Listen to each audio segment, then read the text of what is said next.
Frau Heidi, Sie hatten mit 12 Jahren eine Nahtoderfahrung. Wie kam das? Ich war morgens unterwegs zum Schulbus und wollte eine Straße überqueren. Und in dem Moment ist ein Motorradfahrer um die Kurve gekommen.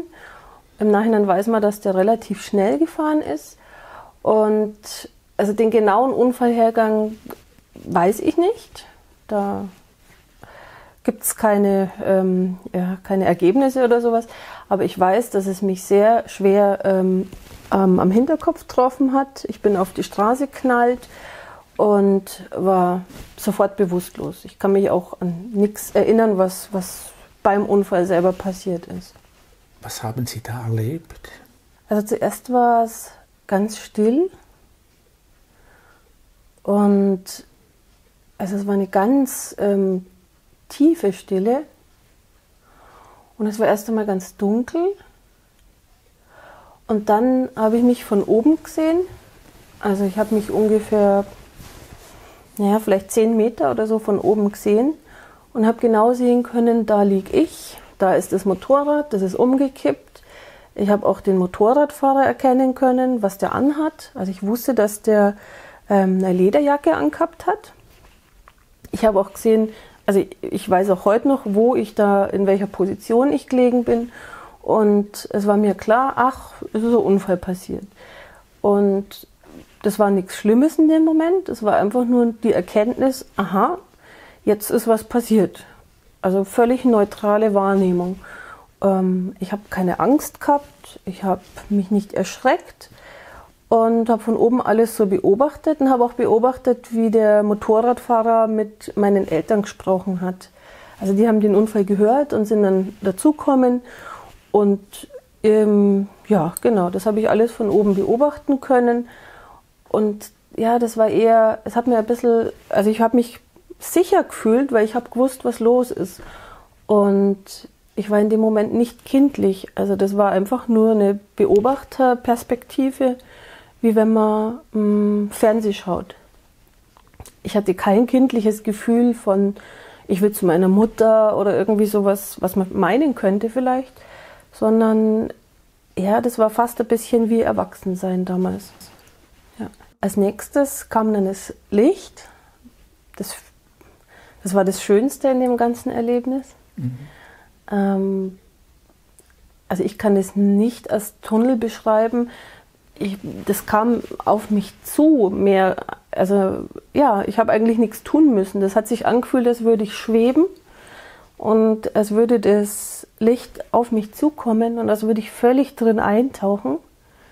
Aber ich muss nichts dafür tun. Das umgibt mich und geht auch durch mich durch und ich war auch ein Teil von dem Ganzen. Und es war unwahrscheinlich schön.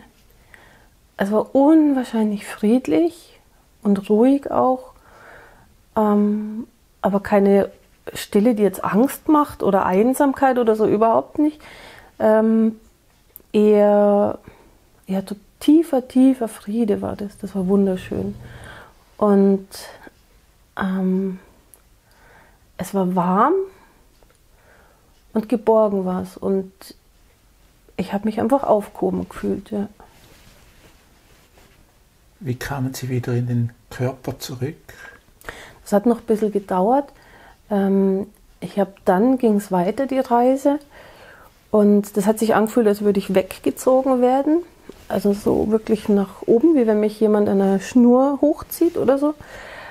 Ich habe auch nichts dafür tun müssen. Und ich bin an so eine Art Tor gekommen. Das war wie so ovale Tür.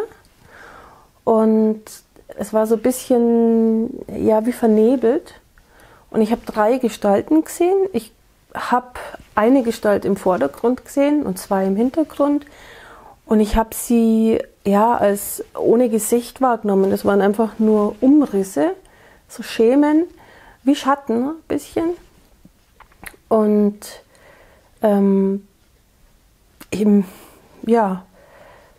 die sind ein bisschen, also ich bin auf die so zugezogen hat es mich. Und einer hat zu mir gesagt, komm her, komm zu uns. Und in dem Moment hat es dann umgeschalten, also da bin ich dann langsam wieder zurückgekommen. Ich habe irgendwie eine Stimme gehört, sowas wie, nein, sie ist ja noch so jung. Und das war gleichzeitig aber auch das, was ich gedacht habe. Also das war nicht wahrnehmbar, ob das jetzt jemand sagt oder ob ich es denke oder ob das jemand anders denkt. Also es war, ich war ja aufgelöst in dem Gesamtzustand. Das ist so schwer zu beschreiben. Und dann habe ich wieder Dunkelheit wahrgenommen und furchtbare Kälte. Und dann weiß ich nichts mehr. Und ich vermute, dass das der Moment war, wo ich dann behandelt worden bin im Krankenwagen. Und ja, da habe ich einfach starke Medikamente bekommen. Und war dann ziemlich lang noch bewusstlos. Diese 3 Gestalten, können Sie zu diesen Wesen noch etwas sagen? Ja, ich habe das Gefühl gehabt, dass die eine Gestalt die Hauptperson war. Und die 2, das waren so wie Helfer oder sowas. Also die waren einfach weit dahinter. Ich habe keine Ahnung, wer das sein soll. Ob das irgendjemand Verstorbenes war. Also mein Großvater war gestorben, als ich ganz klein war. Vielleicht war das die Gestalt. Vielleicht könnte man es christlich interpretieren und sagen, das war Gott oder etwas Göttliches. Ich weiß es nicht. Keine Ahnung. Als Sie bei diesem Tor standen, haben Sie von der Umgebung noch etwas wahrgenommen? Nee, leider nicht. Das war alles sehr neblig. Das war, ja, also das Licht war noch ein bisschen, ist ja nur weitergegangen, aber es hat angefangen einfach neblig zu sein. Und was ich wahrgenommen habe, das ist die Kontur von diesem Bogen. Das war so ein, ja, wie so ein Oval. Ja, als der Moment da war, wo es darum ging, soll ich jetzt weitergehen oder darf ich nicht weiter oder will ich auch nicht weiter, da hat man draußen anscheinend einen sehr hohen, piepsenden Ton von mir gehört. Also ich muss einen ganz, ganz komischen Ton von mir gegeben haben. Und ich weiß noch, als ich so weg war schon von dem Ganzen, habe ich nur noch in mir drin gehabt dieses Nein. Also das war... Ich wollte auch noch nicht weiter anscheinend, aber es war nicht mein Wille, der mich jetzt irgendwie, ich hätte nichts dagegen tun können, mich hätte es weitergezogen, aber offensichtlich wollte ich auch noch nicht in dem Moment. Ich war ja auch sehr jung. Diese Wesen haben Sie gefragt, ob Sie zu ihnen kommen wollen? Das war keine Frage, das war, komm zu uns, komm her. Und ich habe mich wahnsinnig angesprochen gefühlt. Das war wie ein Auftrag war das. Und das hat mir, als ich nicht mehr ganz in diesem Zustand war, hat mir das ein bisschen Angst gemacht. Aber es war nichts Schlimmes, weil wenn es weitergegangen wäre, ich bin mir sicher, dann wäre das auch nichts Schlimmes gewesen.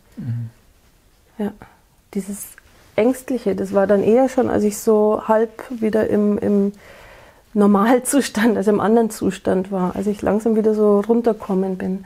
Weil mich hat es ja anschließend richtig runtergezogen, auch wieder in den Körper zurück. Als Sie in dem Zustand der Nahtoderfahrung waren, haben Sie gesagt, Sie haben sich nicht als Kind gefühlt. Können Sie das noch etwas erläutern? Ja, der Zustand war völlig losgelöst vom Kindsein. Das heißt, ich war habe mich wie erwachsen gefühlt. Ich war in keinem Moment ein bedürftiges Kind, das seine Eltern gebraucht hätte oder das sich allein gelassen gefühlt hätte oder sowas. Und mir ging es in jedem Moment richtig gut. Ich war überhaupt nicht allein und weil meine Mutter, die hat sich damals sehr viel Sorgen gemacht wegen dem Unfall und ach, was ist passiert. Das war nicht notwendig, weil mir ging es nicht schlecht. Und davon abgesehen, ich konnte sie ja von oben auch sehen. Wie war der Genesungsprozess von Ihrem Unfall? Sehr gut. Ich habe eine sehr starke Gehirnerschütterung gehabt und überall blaue Flecken und bin auch untersucht worden, ob irgendwelche Verletzungen da waren. Und im Endeffekt ist eigentlich kaum was passiert. Ich musste zwar 6 Wochen lang dann liegen, das war schlimm als Kind, weil es in den Sommerferien war, aber im Endeffekt ist alles wunderbar verheilt. Und die blauen Flecken, die waren ja nichts Schlimmes. Hat diese Nahtoderfahrung eine Auswirkung auf Ihr Leben gehabt? Ja, sehr. Das war wie ein Einschnitt in die Kindheit. Im Nachhinein denke ich mir, dass da ein Teil der Kindheit geendet hat, weil ich das erste Mal mitbekommen habe, ich kann was erleben und ich werde nicht unbedingt verstanden damit. Ich habe das meiner Mutter erzählt. Die war eher geschockt von dem Ganzen. Und damals gab es ja auch kein Internet, also man konnte auch nicht schauen, was das jetzt ist. Und ich wusste einfach nicht, wie ich damit umgehen soll. Und das war für mich nicht nur einfach. Das hat mich ein bisschen einsam gemacht, weil ich mich mit dem Erlebnis so allein gefühlt habe. Vor allem auch dann gegenüber Klassenkameradinnen, Kameraden. Ich bin ja dann wieder zurückgekommen in die Schule und dieses Erlebnis hat mich einfach auch getrennt von denen innerlich. Ja. Und ich hätte wahnsinnig gern gewusst, was das eigentlich war, wie ich damit umgehen kann. Also es war seltsam. Und auf der anderen Seite habe ich vorm Sterben keine Angst mehr gehabt. Und es hat mir sehr leid getan, das Licht verlassen zu müssen. Das war so wunderschön. Und ich habe zu meiner Mutter gesagt, da brauchst du gar nicht geschockt sein. Es war ja wunderschön, was ich erlebt habe. Und manchmal, auch später immer noch, war die Sehnsucht da, einfach dort wieder zu sein, in genau diesem Frieden, den es ja so bei uns nicht gibt. Ihre Nahtoderfahrung ist Ihnen vor kurzem erst wieder richtig bewusst geworden. Was war der Anlass dazu? Ja, der Anlass war ein sehr trauriger. Da ist der beste Freund von meinem Sohn gestorben, mit 11, bei einem Unfall.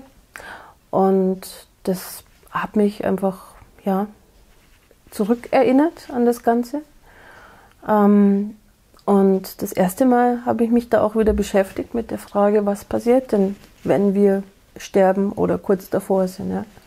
Und da habe ich mich dann erinnert an das, was ich erlebt habe. Sie haben nach Ihrem Unfall und nach der Nahtoderfahrung eine gewisse Hilflosigkeit verspürt. Was könnte man tun, um solchen Kindern hier beizustehen, ihnen zu helfen? Da habe ich drüber nachgedacht und es ist mir ist die Idee gekommen, mein eigenes Erlebnis aufzuschreiben und das als Buch rauszugeben, dass man das den Kindern geben kann, wenn sie im Krankenhaus sind oder im Krankenbett, dass die einfach mitkriegen, dass sie nicht die Einzigen sind und nicht allein sind damit. Und ich würde auch gerne den Eltern oder Angehörigen ein paar Infos mit in dieses Buch reinschreiben, dass die einfach nachlesen können, wo können sie sich Hilfe holen. Es gibt ja auch da die Nahtodgruppen zum Beispiel, weil es ist einfach nicht notwendig, dass sich da jemand alleingelassen fühlt. Und das würde ich ganz gern angehen in nächster Zeit. Frau Heidi, herzlichen Dank für das Gespräch. Gerne, bitte.